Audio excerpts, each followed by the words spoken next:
ये चीज मेरे अजीज, आज असेंबली में एक अनोखी करारदाद पेश करने को कहा गया कि शराब पर पाबंदी होनी चाहिए और हमारे मुसलमानों ने कहा नहीं, शराब पर पाबंदी बिल्कुल नहीं होनी चाहिए, इससे हमारा रोजगार बंद हो जाएगा।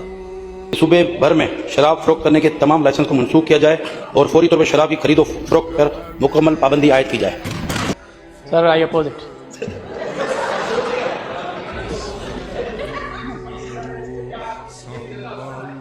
मेंबर साहब की जी जी सर। अब ये इनकी अपनी राय हो सकती है, आज थोड़े जज्बाती हैं मेरे दोस्त। तो बात यह है कि एक बहुत बड़ा तबका जो है वो महरूम हो जाएगा।